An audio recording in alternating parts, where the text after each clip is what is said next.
There's no thrill like discovery.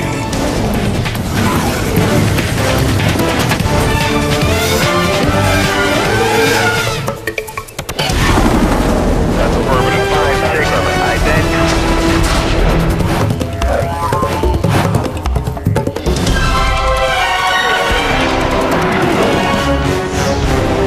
5-6. The Discovery Channel.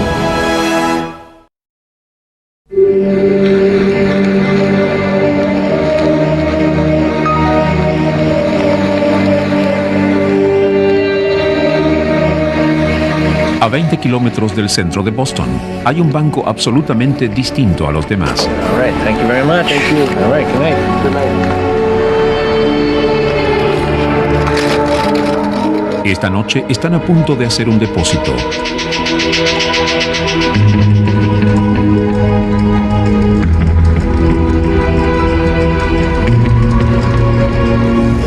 Aquí en el Banco del Cerebro, desperdiciar una mente es algo terrible.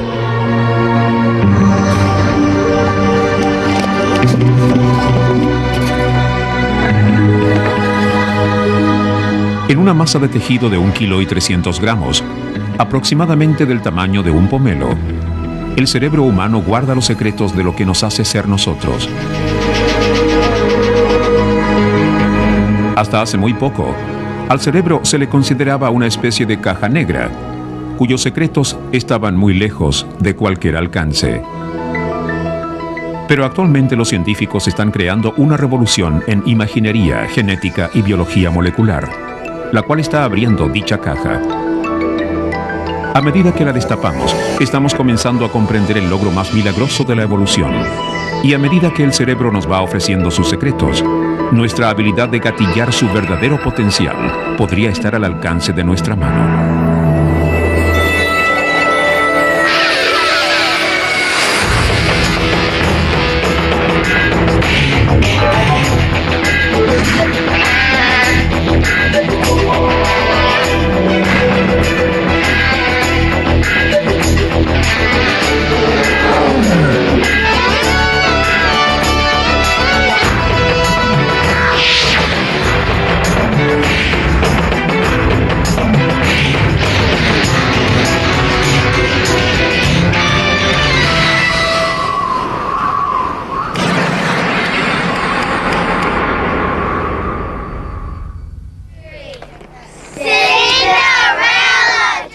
Estamos comenzando a aprovechar la increíble habilidad del cerebro de inventarse a sí mismo.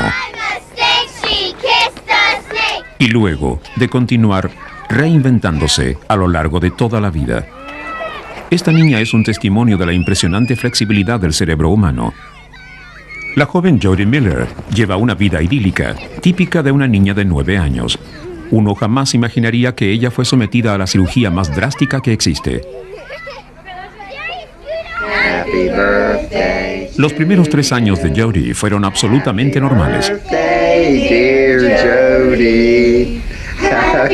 Luego, aproximadamente 6 semanas después de su tercer cumpleaños, una tormenta de ataques epilépticos se apoderó de su cerebro.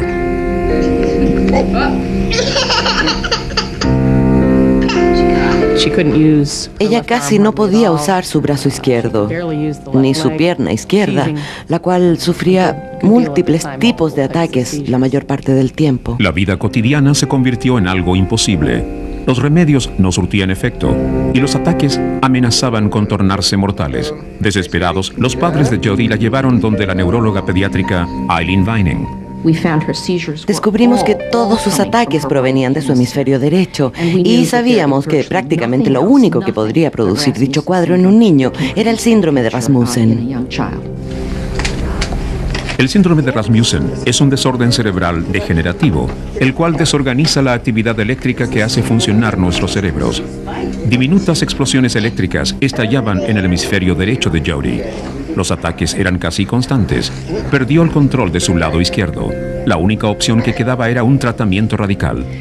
Sabíamos que jamás controlaríamos sus ataques con remedios y también sabíamos que ella y su familia deberían enfrentarse a la extirpación de esa mitad de su cerebro. La doctora Vining recomendó una osada cirugía llamada hemisferectomía y el neurocirujano pediátrico Ben Carson la ejecutaría. A la mayoría de la gente el concepto completo de extirpar la mitad del cerebro de una persona le parecería algo casi imposible. Los seres humanos son criaturas increíbles, con un cerebro impresionante en términos de sus capacidades, hasta tal punto que podemos extirpar la mitad de él y aún continúa funcionando en forma normal. El 85% de nuestro cerebro está constituido por la corteza cerebral, la cual está dividida en 2 hemisferios, cada uno de los cuales posee 4 lóbulos principales. La corteza maneja gran parte de nuestras funciones superiores.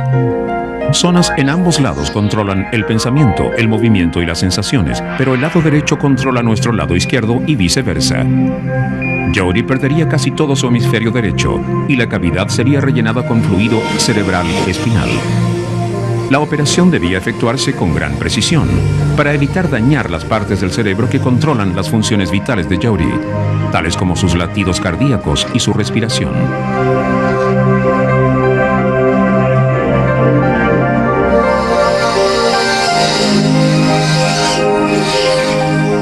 La cirugía fue impecable.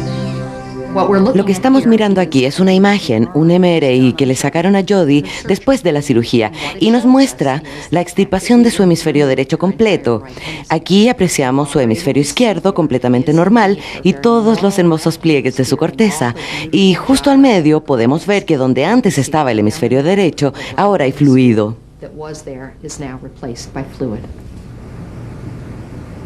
Pero ¿cómo pudo funcionar Jodie con un solo hemisferio? Gracias a una milagrosa habilidad del cerebro, llamada plasticidad.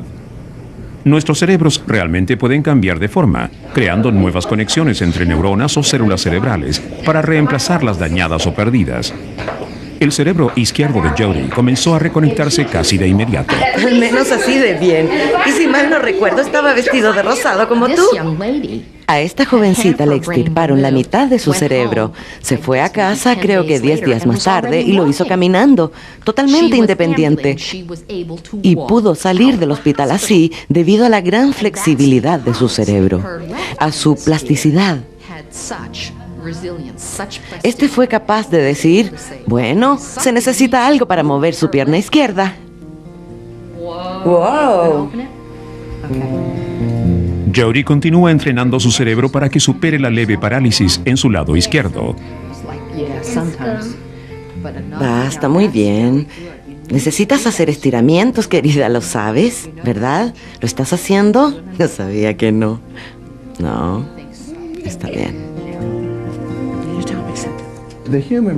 El cerebro humano es algo impresionante. Y cada vez que lo miro, me digo a mí mismo, esto es lo que hace que cada persona sea única. Es maravilloso encontrar a una jovencita que ahora puede seguir adelante con su vida, que ya no tendrá más ataques y se está desarrollando en forma normal. Comparo lo bueno y lo malo y digo que esto es algo potencialmente malo que debemos hacer por una causa extremadamente buena. Comienza con unas pocas células en la punta de un embrión. Las células cerebrales, o neuronas, se multiplican a una velocidad impresionante, 250.000 por minuto. Ya a los 5 meses, este feto comenzará a desarrollar la mayor parte de las neuronas que tendrá en total, unos 100.000 millones. Pero no es la cantidad de neuronas lo que hace que el cerebro funcione en forma tan brillante. Es el hecho de que éstas se comuniquen entre ellas. Cada diminuta neurona puede efectuar hasta 10.000 conexiones. Cuando las neuronas se conectan, comienzan a formar redes, las cuales permiten el paso de los mensajes electroquímicos. En un par de años, esos 100.000 millones de neuronas efectuarán 1.000 trillones de conexiones.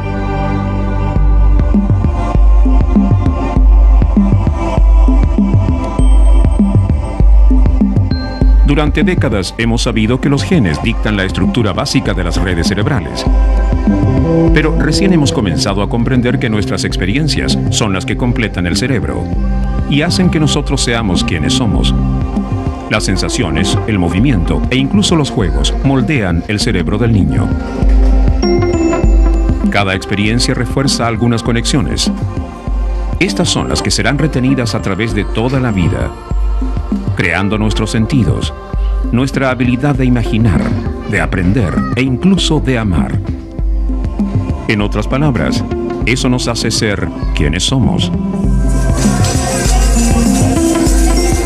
La capacidad de aprendizaje es mayor cuando somos muy jóvenes, pero a medida que envejecemos disminuye. Existen periodos críticos para efectuar las conexiones adecuadas de algunas de nuestras funciones más importantes. Liz Ortner corre el peligro de perderse algunos de aquellos críticos periodos. Ella fue adoptada cuando tenía solo 2 meses de edad y sus padres pronto comenzaron a sospechar que era sorda. Incluso hicimos la prueba perfecta. Todos los niños estaban dormidos, excepto ella, quien generalmente se vuelve loca cuando su papi llega a casa. Yo le dije a él que cuando entrara la llamara desde atrás. Él entró, le gritó, la llamó por su nombre, se paró a 30 centímetros de ella y ella ni se dio cuenta. Pero apenas la tocó, ella se volvió loca y se alegró de verlo. Entonces supimos que algo andaba mal. Normalmente las vibraciones de los sonidos son convertidas en impulsos eléctricos en el oído interno. Las señales viajan por la red neuronal hasta la zona del cerebro que percibe los sonidos, la cual se encuentra dentro del lóbulo temporal y se conoce como corteza auditiva. Pero los oídos de Liz habían sido dañados por una infección antes de su nacimiento y su cerebro no está recibiendo estímulo alguno de sonidos. Su doctor, John Neparko, sabe que aquello puede afectar mucho más que su audición. Existe un periodo muy temprano en la vida en el cual la madre naturaleza entrega recursos gigantescos para el desarrollo del cerebro. Normalmente, durante ese tiempo, los circuitos cerebrales están siendo perfeccionados y aquel proceso permite que el niño desarrolle el lenguaje. Pero sabemos que la ausencia de estimulaciones de sonidos provocan un estrechamiento del potencial del cerebro para utilizar información auditiva más adelante y, por lo tanto, este importantísimo periodo de desarrollo se pierde.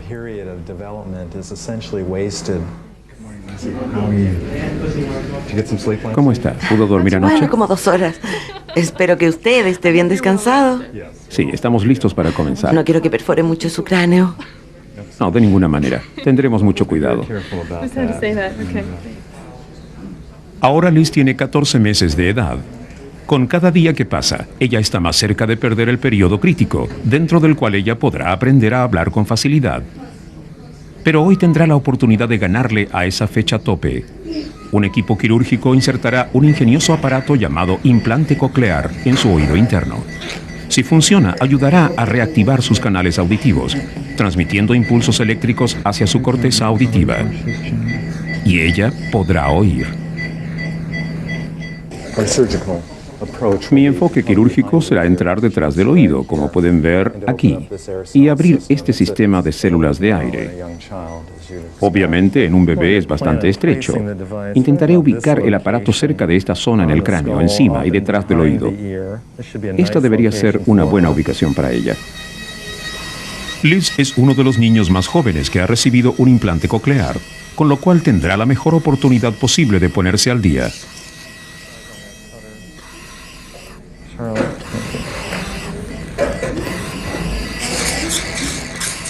La operación demora solo 2 horas. Todos estos son valores muy aceptables y sabemos que tenemos una buena ubicación de todos esos contactos. Estamos listos, sin problemas ni sorpresas. El implante completo calzó muy bien. Lo revisamos todo. Las expectativas son altas, pero aún falta un mes para que el implante pueda ser activado. Liz necesita tiempo para sanar. 4 semanas más tarde, los Ortner, esperanzados pero ansiosos, regresan al hospital.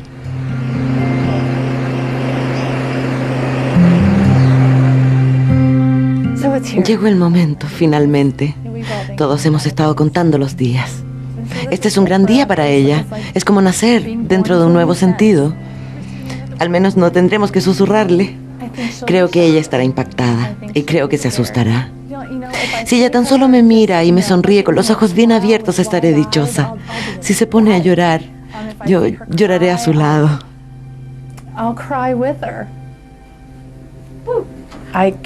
No me imagino hallando un sentido nuevo. Y eso es lo que ella hará. Jamás ha oído nada. Hola, preciosa.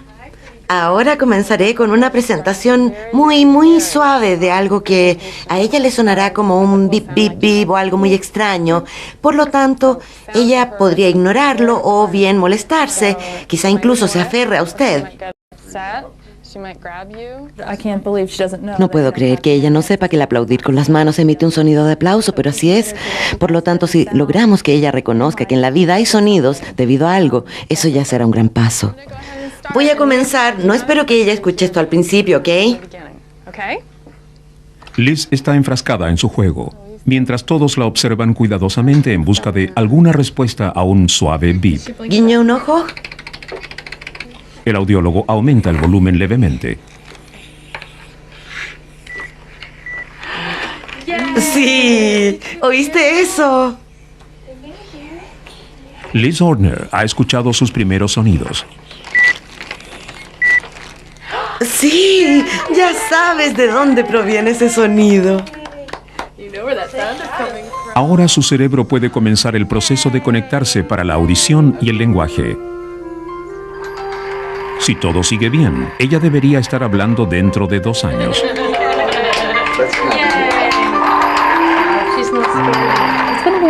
Será mucho trabajo y sé que tomará mucho tiempo. Sé que demorará 1 año. Para entonces espero que ya entienda su nombre. No lo hice por hoy día ni por 1 año. Lo hice para cuando ella tenga 30 y más años.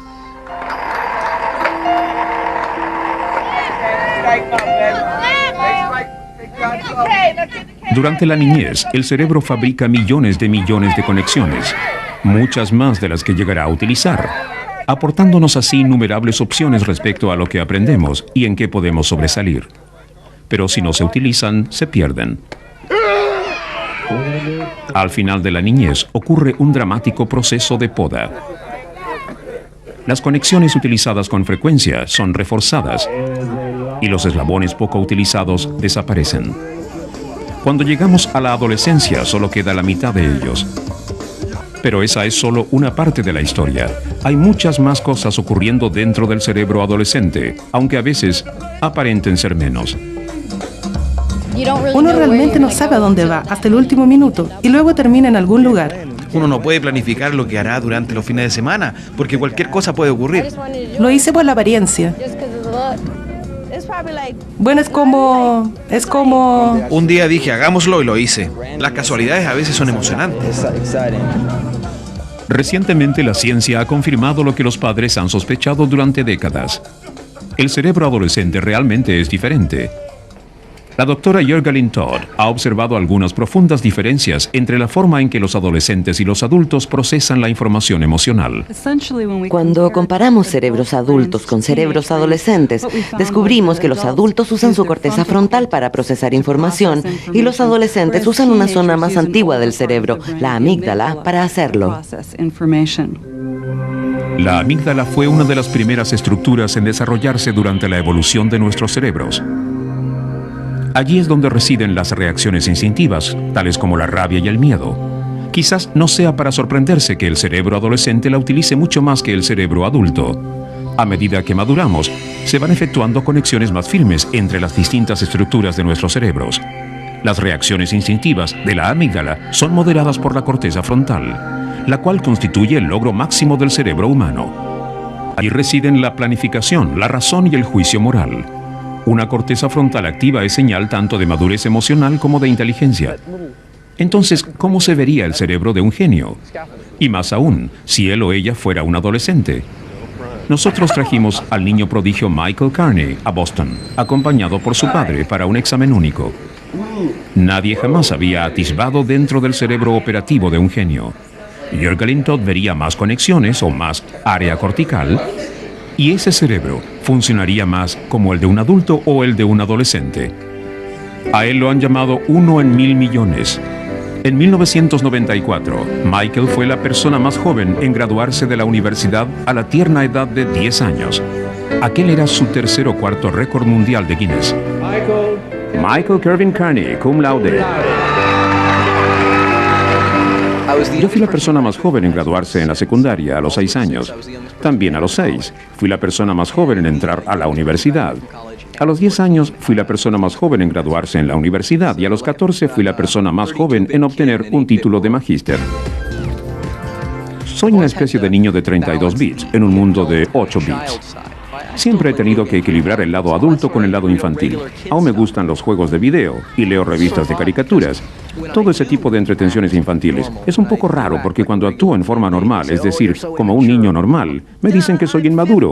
Tengo 15 años y cuando actúo en forma adulta me dicen que no tengo vida social.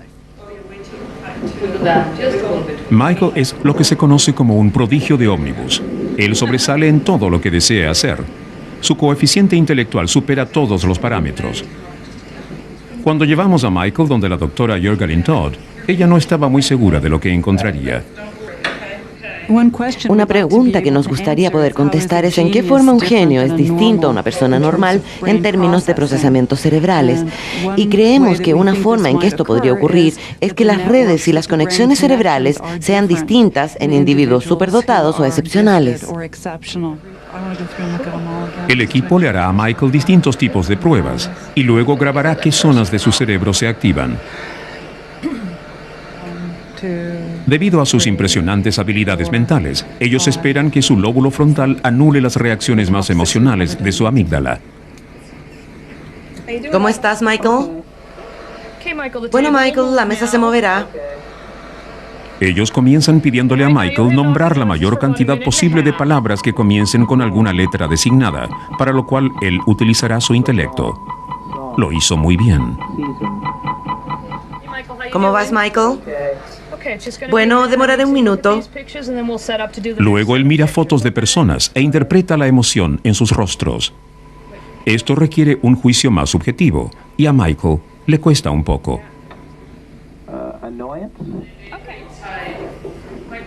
Los resultados de las pruebas de Michael llevaron a Jörgelin Todd hacia algunas conclusiones muy curiosas.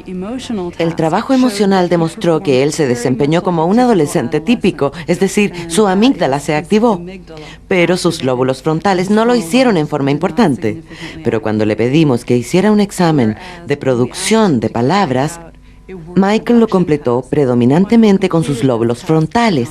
Por lo tanto, en la tarea que era más cognitiva, él actuó como adulto, y en la tarea más emocional, actuó en forma muy parecida a un adolescente.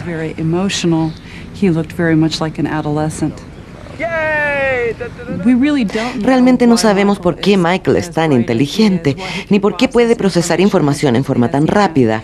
Ciertamente podemos decir que el porcentaje de volumen cerebral que incluye la corteza cerebral es mayor. Entonces quizá él posee más capacidad de redes en esa región del cerebro. Por lo tanto, quizás una inteligencia superior sea la combinación de una activación de más materia gris y una mayor cantidad de conexiones. A pesar del poder cerebral, la emoción y el intelecto demoran en conectarse y crear madurez. Recientes adelantos en la comprensión del cerebro han sido posibles gracias a nuevas tecnologías, tales como el MRI funcional o fMRI. Descubierto en 1994, revolucionó la investigación cerebral al capturar imágenes detalladas de nuestras mentes en funcionamiento. Ven aquí, ¿tienes algo en tus bolsillos? Mientras más ven los científicos, más complejo se torna el panorama. La mente, en continuo cambio, se asemeja a una película que está siendo constantemente reeditada a un ritmo impresionante, produciendo en cada momento una historia nueva para nosotros. En el Hospital General de Massachusetts en Boston, la doctora Kathy Craven está utilizando el fMRI para crear instantáneas de nosotros mirando cosas, escaneando el cerebro a medida que éste procesa la información visual. Lo que ocurrirá ahora es que usted verá aparecer imágenes en esa pantalla. Yo quiero que se limite a mirar los cuadros e intente identificar las personas y los lugares que ve. Imágenes de rostros y lugares famosos son proyectados en una pantalla. A medida que el sujeto las mira, la doctora Craven registra su actividad cerebral. Nosotros realmente podemos detectar si la actividad cambia o no cuando se procesan distintos tipos de imágenes. Entonces, mientras él mira estas fotos, podemos localizar las dos partes de su cerebro que están involucradas en procesar esos dos tipos de estímulos. Al observar la información, la doctora Craven puede leer la mente de un sujeto. puede distinguir lo que él estaba pensando, en un rostro o en un lugar.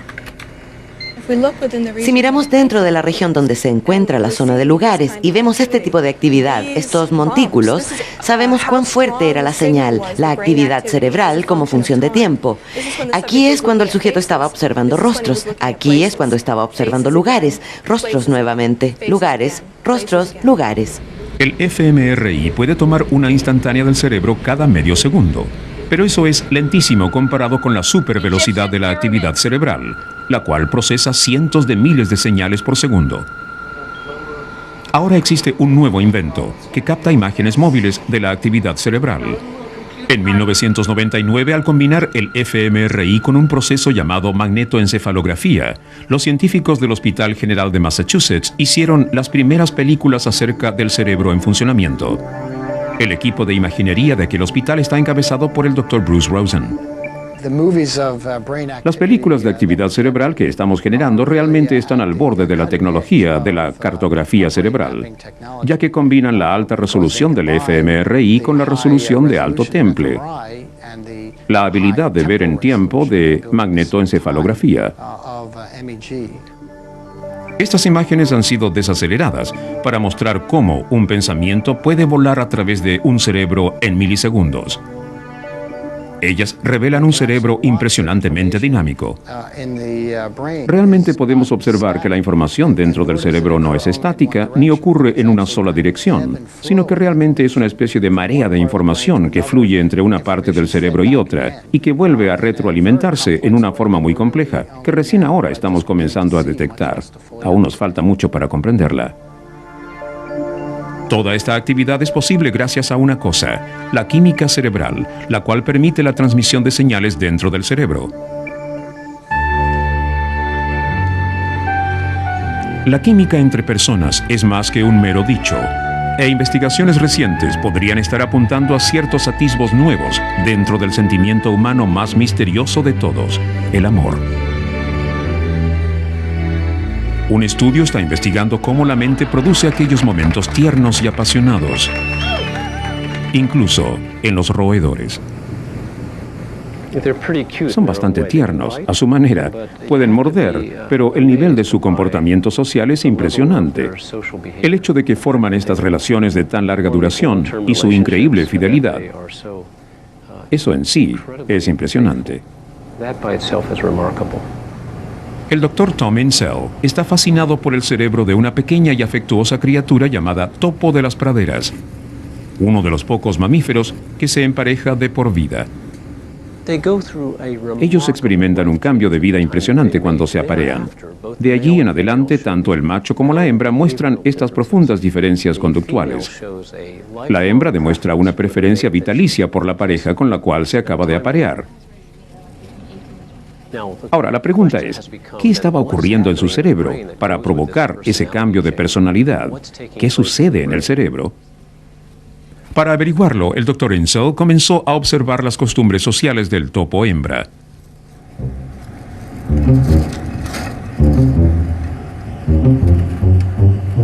Ella revisa al primer macho que se encuentra en su vida.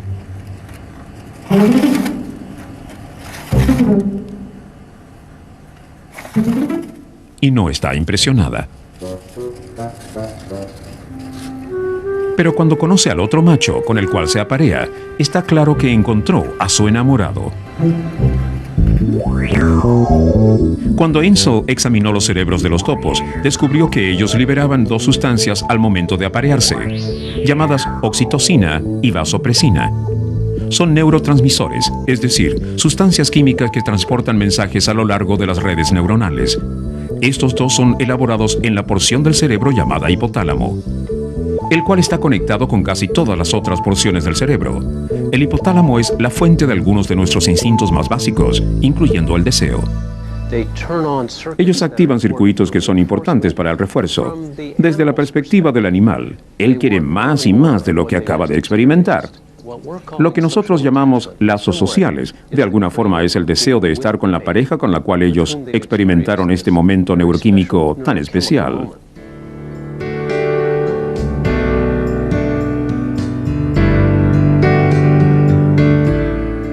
¿Las personas también se vuelven adictas al amor? Nosotros sabemos que el cerebro humano posee oxitocina y vasopresina. También sabemos que los humanos liberan aquellas hormonas al aparearse.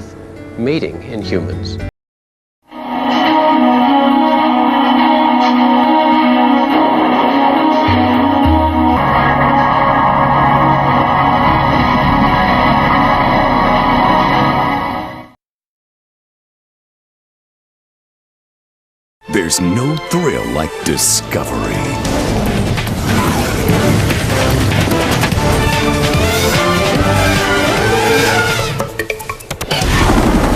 That's affirmative. 5 Sigma.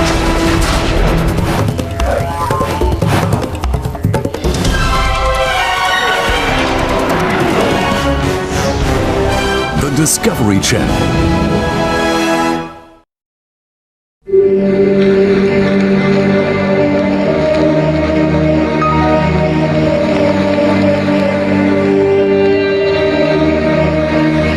A 20 kilómetros del centro de Boston, hay un banco absolutamente distinto a los demás. All right, thank you very much. Thank you. All right, good night. Good night. Esta noche están a punto de hacer un depósito.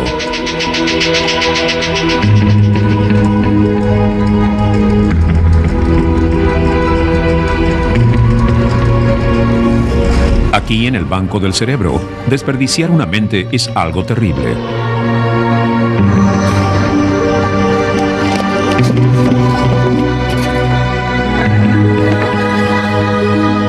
En una masa de tejido de 1,3 kg, aproximadamente del tamaño de un pomelo, el cerebro humano guarda los secretos de lo que nos hace ser nosotros. Hasta hace muy poco, al cerebro se le consideraba una especie de caja negra, cuyos secretos estaban muy lejos de cualquier alcance. Pero actualmente los científicos están creando una revolución en imaginería, genética y biología molecular, la cual está abriendo dicha caja. A medida que la destapamos, estamos comenzando a comprender el logro más milagroso de la evolución. Y a medida que el cerebro nos va ofreciendo sus secretos, nuestra habilidad de gatillar su verdadero potencial podría estar al alcance de nuestra mano.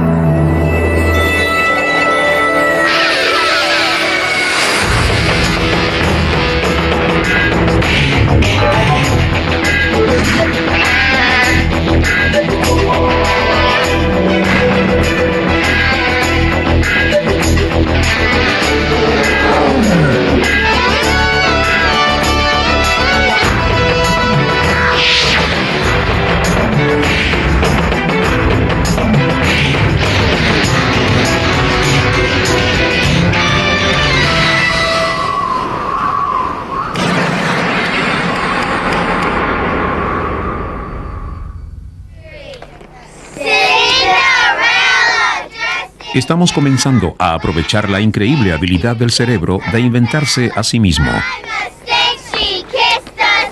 Y luego de continuar reinventándose a lo largo de toda la vida. Esta niña es un testimonio de la impresionante flexibilidad del cerebro humano. La joven Jodie Miller lleva una vida idílica, típica de una niña de 9 años. Uno jamás imaginaría que ella fue sometida a la cirugía más drástica que existe. Los primeros 3 años de Jodie fueron absolutamente normales.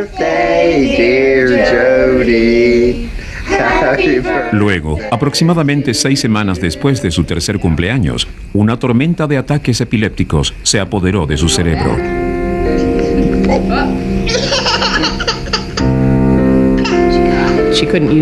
Ella casi no podía usar su brazo izquierdo, ni su pierna izquierda, la cual sufría múltiples tipos de ataques la mayor parte del tiempo. La vida cotidiana se convirtió en algo imposible.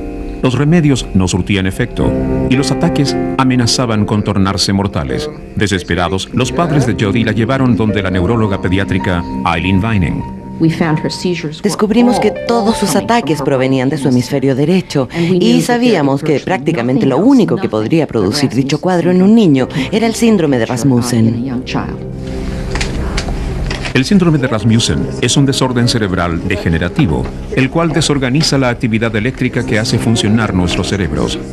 Diminutas explosiones eléctricas estallaban en el hemisferio derecho de Jody. Los ataques eran casi constantes. Perdió el control de su lado izquierdo. La única opción que quedaba era un tratamiento radical. Sabíamos que jamás controlaríamos sus ataques con remedios, y también sabíamos que ella y su familia deberían enfrentarse a la extirpación de esa mitad de su cerebro. La doctora Vining recomendó una osada cirugía llamada hemisferectomía, y el neurocirujano pediátrico Ben Carson la ejecutaría. A la mayoría de la gente, el concepto completo de extirpar la mitad del cerebro de una persona le parecería algo casi imposible. Los seres humanos son criaturas increíbles, con un cerebro impresionante en términos de sus capacidades, hasta tal punto que podemos extirpar la mitad de él y aún continúa funcionando en forma normal. El 85% de nuestro cerebro está constituido por la corteza cerebral, un cerebro sano. La melodía de cada persona es diferente, basada en sus propias interacciones complejas, provenientes del andamiaje dentro de sus genes y en el entrenamiento medioambiental que poseen. Pero nosotros generalmente la reconocemos como música, a menos que ocurra alguna dificultad fundamental en la forma en que los instrumentos se relacionan entre sí y el resultado ya no sea música. A través de nuestras vidas adultas, nuestros cerebros funcionan sin esfuerzo, jamás se cansan y jamás descansan, incluso cuando sufren ataques. Son capaces de logros rejuvenecedores impresionantes. La doctora Jill Bolte Taylor es una estrella naciente en el mundo de la neurociencia. Ella estudió en la Escuela de Medicina de Harvard y se estaba especializando en neuroanatomía cuando algo terrible ocurrió en su propio cerebro. La primera vez desperté, abrí los ojos y sentí unas pulsaciones detrás de mi ojo izquierdo. Moví mis dedos frente a mi rostro y fue como... se veían algo tontos. Y luego, súbitamente, mi brazo derecho se murió completamente. En ese momento, lo primero que dijo mi cerebro fue: Dios mío, estoy sufriendo un ataque. Y luego dijo: wow, esto es genial. Jill necesitaba pedir ayuda, pero cuando intentó telefonear a su oficina no podía recordar el número. Y cuando buscó su tarjeta de visita, descubrió que su cerebro era incapaz de distinguir entre números y letras. Demoró 2 horas en descifrarla. En mi mente intenté decir que esta era Jill, que estaba sufriendo un ataque, y en ese momento comprendí que eso no era lo que estaba saliendo de mi boca. Lo que yo estaba diciendo era... era un sonido, pero no eran palabras. Durante un ataque, el flujo de sangre hacia una porción del cerebro se bloquea. Los resultados pueden ser devastadores. Millones de neuronas pueden morir, otras pueden aturdirse temporalmente, y otras células que no han sufrido daño podrían ser incapaces de enviar o recibir mensajes, pues están conectadas con células muertas. Es como si se cortara una línea telefónica. En el Hospital General de Massachusetts, los cirujanos operaron una hemorragia del tamaño de una pelota de golf en el lóbulo temporal izquierdo de Jill. Un coágulo estaba presionando 2 zonas que manejan el lenguaje. A los 37 años, ella ya no podía hablar, ni comprender el lenguaje, ni reconocer colores. Ella tendría que intentar reconstruir su cerebro, reentrenando redes neuronales sanas para que éstas asumieran nuevos roles. Era imposible saber cuántas funciones recuperaría. Y aquí estaba yo sujetando estas piezas, intentando calzar el tamaño de esta pieza con el de esa. Y entonces mamá me dice: ¿puedes usar el color? Y yo obedezco. Y de repente fue como: sí, así es mucho más fácil. Pero antes de eso yo ni siquiera veía el color. Era una información totalmente nueva para mi mente. Así es que regresé al rompecabezas y calcé todas las piezas. Era como si para mi mente todos esos archivos ya existieran. Yo solo necesitaba saber que existían y que debía abrirlos.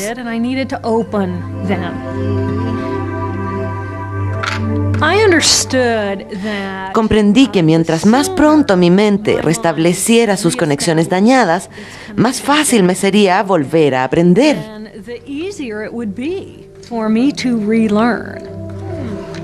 Jill había perdido algunas de sus funciones más básicas, pero tenía una oportunidad de sufrir una transformación que pocos de nosotros experimentamos. Casi todos tenemos un hemisferio dominante, el lado del cerebro del cual dependemos. El de Jill era el izquierdo, que es el lado más organizado y sistemático. Yo había sido una persona altamente analítica, muy pensante, muy cognitiva y característica del hemisferio izquierdo. Estaba trepando por la escalera de Harvard y mi carrera lo era todo. Cuando mi hemisferio izquierdo se cerró, todas las inhibiciones también se desvanecieron en forma irrecuperable. Pero ahora yo tenía este hemisferio derecho muy interesante con el cual trabajar. Entonces mis perspectivas cambiaron y mi visión de las cosas, mi arte y mi música comenzaron a florecer. Cuando el hemisferio derecho de Jill salió al rescate, ella comenzó a procesar información en forma más visual, imaginativa y emocional. Jill comenzó a crear una forma de arte muy personal, cerebros con vidrios de colores. Así acudí a mis libros de neurología, los esparcí todos sobre mi mesa y comencé a pensar, bueno, si yo quería hacer un cerebro de vidrios de colores porque pensaba que sería fabuloso, ¿cómo tendría que ser su configuración? ¿Qué hay allí dentro? ¿Y qué puedo mostrar en 2 dimensiones? Yo creo que el cerebro es un órgano increíblemente hermoso, el cual nos permite existir en este mundo tridimensional.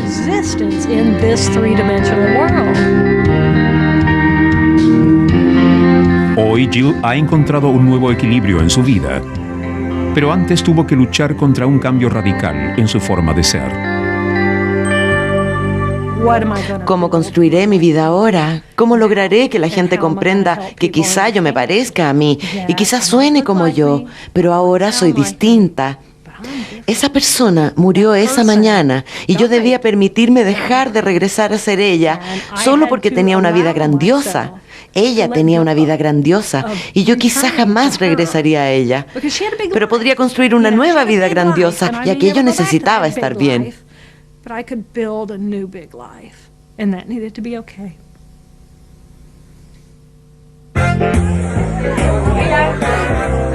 A medida que envejecemos, el cerebro, al igual que el resto de nuestro cuerpo, se pone más vulnerable. Hay evidencia poderosa emergiendo de que el cerebro trabaja como un músculo. Mientras más lo usamos, más fuerte se pone. Una mente activa ayuda a formar nuevas conexiones en el cerebro. Y mientras más conexiones creamos, más reservas tenemos para combatir los efectos de la vejez.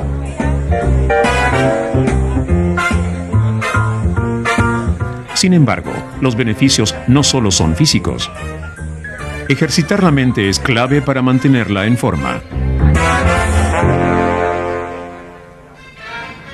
Harry Shapiro, un artista comercial jubilado, nació en 1899. Él ha llegado a esa edad en forma impecable, sin cáncer, sin enfermedades cardíacas, con una mente aguda y un buen sentido del humor. Yo fui el mayor en mi familia. Mi madre tuvo 6 hijos y yo era uno de ellos.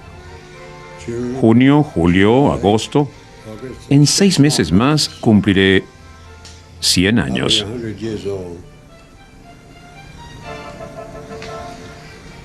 A veces lo siento.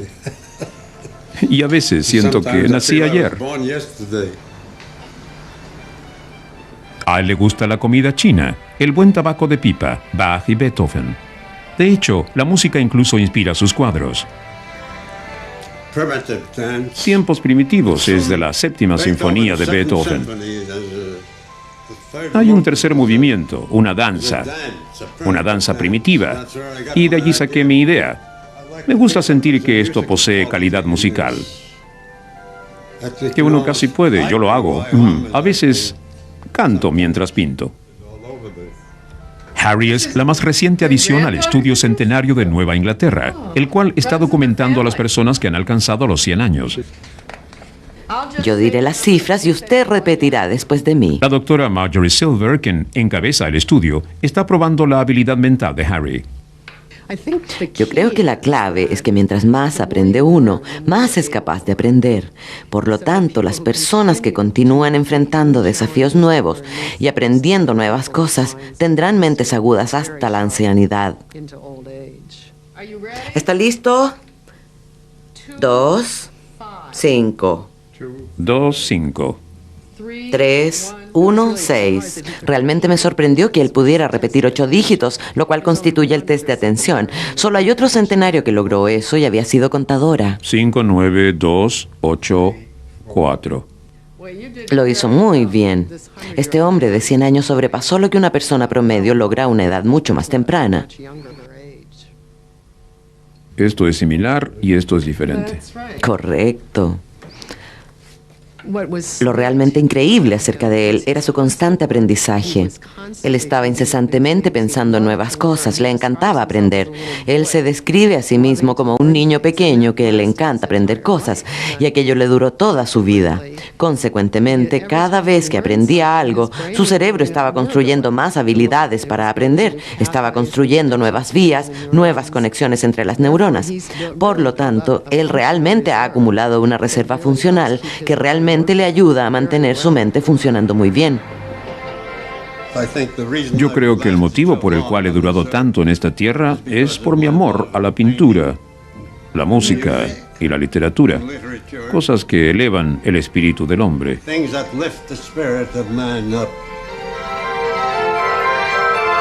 Mientras más aprendemos acerca del cerebro, más impresionante nos parece. Estamos en el umbral de utilizar nuestros nuevos conocimientos para encauzar su potencial en formas que jamás habríamos soñado, incluso en los cerebros más dañados. Johnny Ray llevaba una vida bastante buena. Tenía sus propias reglas, sus propias horas, y hacía lo que se le antojaba. Casado, con familia, era un contratista de 52 años, y lo había sido durante toda su vida. Y trabajaba así 7 días a la semana. De repente, un vaso sanguíneo reventó en su tallo cerebral. El extenso daño lo dejó incapaz de moverse o hablar, pero sus doctores sabían que él estaba alerta. Por lo tanto, él aún podía pensar, aún era capaz de comunicar ideas, podía mostrarnos cosas por medio de guiños de ojos. Así que nosotros sabíamos que allí había habilidades. Allí dentro existía algo capaz de responder. Sus doctores aplicaron una idea revolucionaria, la cual dependía de la plasticidad de su cerebro. Si resultaba, expandiría los límites de la medicina. Le implantaron un diminuto cono que contenía 2 electrodos especialmente tratados en la zona de su cerebro que controlaba el movimiento de su mano. El aspecto único de este electrodo es que estaba recubierto de vidrio y contiene sustancias que estimulan las células nerviosas para que éstas crezcan y formen contactos, los cuales nosotros llamamos sinapsis. Entonces esperaron hasta ver si sus neuronas formarían nuevas conexiones con los electrodos. Si lo hacían, estos serían capaces de captar la energía eléctrica de las neuronas y la utilizarían para conectar el cerebro de Johnny Ray directamente a un computador. El Dr. Philip Kennedy, inventor del aparato, creía que cuando Johnny pensara en mover su mano, sus neuronas se encenderían y esa señal eléctrica podría ser utilizada para mover un cursor. ¿Pero sería realmente posible crear un circuito entre su cerebro humano y una máquina? Después de 3 meses de pruebas, el progreso fue casi nulo. Y finalmente ocurrió algo impresionante. El 2 de julio de 1998, cada vez que Johnny Ray pensaba en mover su mano, el cursor se movía. Él piensa en ello y este se mueve. El cursor es movilizado por sus pensamientos. Él piensa en ello y sus pensamientos cambian su medio ambiente. Ahora estamos interactuando en forma directa con el medio ambiente. Somos capaces de controlarlo con un mero pensamiento. Hola, mi nombre es Johnny Ray. Atraviesa la palabra Johnny y manténlo ahí. Johnny Ray está utilizando los procesos electroquímicos de su propio cerebro para activar un aparato mecánico externo.